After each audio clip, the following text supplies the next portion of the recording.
Is this stupid? Probably. So, DMs out there, we have the age-old DMing problem. You have a whole session laid out, the rough outline of what you think your adventurers are going to do. Dungeons prepared, bosses ready to go, NPCs prepared for the players to meet them.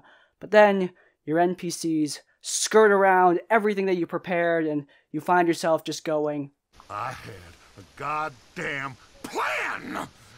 It's a tale as old as time. But what if I told you it doesn't need to be like that? So today on Tabletop Tavern Tips, I'm dressed as Dutch Vanderlyn, the man with the plan himself, ready to show you how you should prepare your D&D sessions and ready yourself for your party's escapades. Without further ado, let's get started.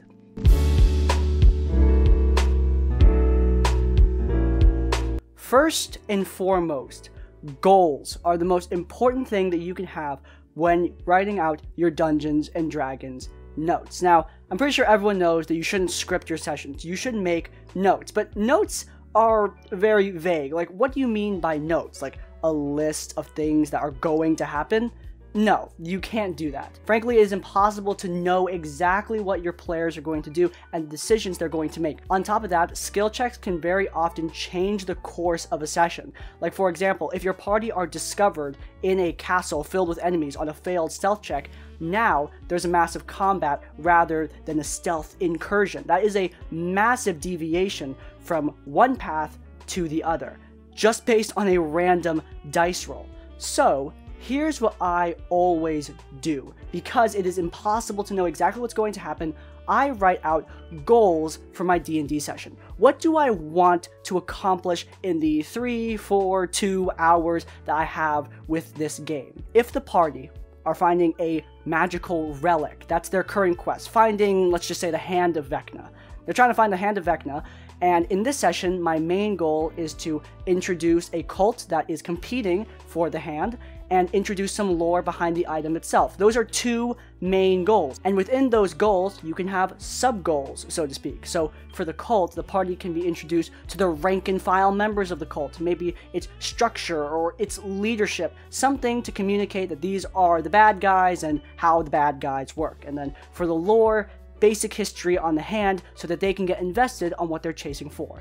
Those are simple goals, and now I can pursue those goals in whatever way I want. It doesn't need to be through one specific linear path. Having these goals allows me to brainstorm what I think is going to happen and come up with a bunch of different ideas rather than just one. I have a general, vague goal, and now I'm going to lead my party along towards it. Doing this will allow you to free yourself when taking your notes and preparing your sessions. Rather than taking notes and preparing a bunch of little linear pathways that you need to map out, having a goal lets you just cut right to the chase. Here's what I want to happen during this session, and now it's time to figure out a bunch of different ways it could happen, planning out different scenarios in your head. To me, this more vague note-taking method has been much more helpful. Being vague with D&D notes is very, very good. Being vague in notes is usually bad, but here it definitely works out. I totally recommend it if you need to plan out your sessions for a group that often skirts what you expect them to do. If your group don't know where to go, any one of the multiple quest hook methods I've outlined in that video, and I will outline in this one, can help drive them towards what they want to do. My party are very easily persuaded to go one place or the other. My party often wait for me to communicate to them the options that they have. They don't usually say, oh, let's go to this place on the map right here in this random location. They wait for me to tell them what's going on in the plot, and I've always appreciated that. Now, of course, you need to establish with your party how open your world and your story is. There's nothing wrong with that. Linear D&D campaigns do exist, and there's nothing wrong with running a game like that. Not everyone has the time to create a massive sandbox where your players can go wherever they want. In fact, I would argue that 95% of DMs don't run their games like that, even the great ones out there. They usually have some kind of idea or plan, and there's a social contract between the party and the DM. The DM shows them hey, here's what I have prepped, here's what I have prepared, and there's a bunch of choices to do those things that I've got ready, and the party go along with it, making choices that they think will drive the story forward as well. It's part of that social contract. But the DM still needs to get good at driving the party towards what they need to do, because often DM needs to master the art of subtlety. You don't want to just tell your party, go here for a quest item. You want to do it in a clever way. NPCs are a great way to get this across. Again, covered this in the quest hook video, but NPCs are the way I always communicate goals to the party. For example, if they want to go on a massive train robbery, well, I'll have an NPC tell them, hey guys, here's a train with a lot of gold. Currently, we're strapped for cash. Do you want to go rob the train? And then the players will probably be like, yeah, that's a good idea, because they need gold. Speaking of, give your party a reason to go onto this quest. I just gave a good example. The party need gold? Here's some gold. Go get gold. I mean, it's as simple as that. Make sure that you plan out some sort of NPC or some kind of hook so that your party knows what goals you want to string them towards. Alright, now, Dutch would always say that we need money, but in the DM's case, you need resources in general. Now, I don't mean like resources like food and water and stuff. I mean, you do need that. Drink water during your D&D games, kids. But on top of that, have resources behind your DM screen, whether it's virtual or physical. You have no idea how helpful it is to have a random name generator pulled up on my DM screen. It has helped my game immeasurably, and all it took me was like 5 seconds to open it up in another tab. Another thing, have the spell index up for when your players cast spells and you need to know what they do. Often players do not know what their spells do, and you yourself, the DM, don't have every spell memorized for when you cast spells either, at least I guarantee that. So, having the spell index up can help fact check whenever somebody casts a spell, whether it's an NPC, a monster, or a player. These resources do not take long to pull up or to even print, and I have found them immeasurably helpful. There was a long time where I had my notes, and that was it. I didn't have any external websites opened up other than like monster stat blocks. That was stupid, because I would constantly be opening and closing tabs, Google searching things. There's no need for that. If you just have them pulled up before the session, it'll save you a lot of headache during the game, and it only takes like 15 minutes. Get into the habit of pulling up these resources that you need for the game. Do you have monsters in this session that you have planned out? Well, have a bunch of monster stat blocks ready to go in a separate tab. Obviously, you don't know for a fact which spells the players will be casting, so have the entire spell index up and the search bar ready to go for when your players cast that spell. Simple things like that can save you a lot of headache during your games, and I totally recommend it. Next up, communicate with your players. Often, I just need to ask my players, what are you doing and why are you doing it? That is really important, and it's not during the game. I often do this when we're not playing, whether it's right after the game or over the week with a text message. It can help me to prep the game. If you don't know what your players are going to be doing next, you don't know what place they're going to, what they're planning on doing, what quests they're planning on taking, if you've offered them a bunch, then ask them. They will probably tell you. Just ask them what they want to do, and that allows you to inform your decisions when you're preparing and planning out your games. I know it sounds simple, but so often I find that DMs don't do that. They don't just ask their players, hey guys, what do you want to do next? Because they're afraid that it breaks immersion or something, or maybe just we're all nervous wrecks.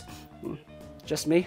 But seriously, it really helps me if I'm not sure what my players want to do to just ask them. Even though my players are perfectly willing to follow the plain quest hooks I've laid out before them, sometimes I leave things very, very open, and I'll just ask them, hey guys, which location are you planning on going to? Which NPC are you planning on helping out? Etc, etc. It's been really helpful for planning out the games, and this simple ask, even though it might seem silly, it is great for planning out your games.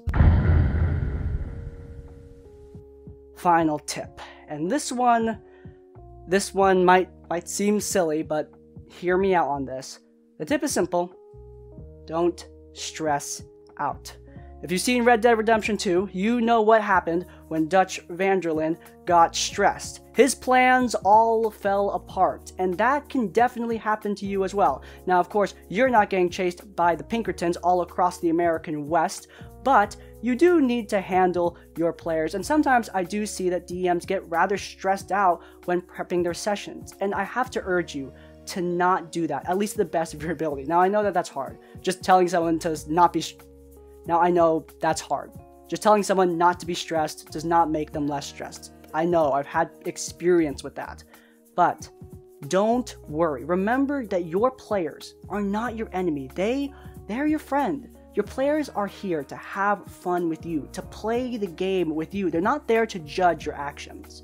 While I was starting out with D&D, I was doing competitive public speaking and impromptu acting on stage in front of judges. And very often I would frame D&D like that scenario in my mind, like I was being judged by my players. And it's the worst thing I ever did because they're not there to judge me. They're my friends. I've known these people for years. And even if I didn't, they're just there to have fun. They're not there to nitpick my every decision, right? Now, of course, that's not an excuse for you not to prep your games, not to take them seriously. You should respect your players' time by preparing and trying to make sure that the game is good, but you don't need to stress. You don't need to beat yourself up. You don't need to have anxiety over every little thing that could happen. I'm telling you guys, your players are there to have fun, and you should have fun as well. Being stressed over D&D is no fun. Something that you do as a hobby for enjoyment should not be stressful. And on top of that, if you need more motivation, being stressed during your D&D games or while prepping your D&D games makes your prep less effective. If you're worried, you're not thinking through everything as carefully, or at least that's how I've always seen it. That's my experience, at least. When I stopped worrying about my players judging me, my sessions got so much better. I went from a downright awful DM to one that I think my players really enjoyed. And I've had a lot more fun with the game since. So yeah, is that fuzzy, lovey, wubby, dubby, blah, blah, blah, blah, blah? Yes. But it is important, and I want you guys to know that D&D, it shouldn't be stressful. It should be fun. If you guys enjoyed this more stylish episode of Tabletop Tavern Tips, then please do leave a like. If you want to see more of my content, then please do subscribe to Crispy's Tavern. Unfortunately, I'm not always dressed like this, but, you know. And finally, if you want to leave your own tips or thoughts, go down to the comments down below. If you can't think of a comment, leave the comment Tahiti to reference the character I'm dressed as and to let me know that you made it to the end of the video. Let's like, comment, subscribe. I will see you all next time. Farewell.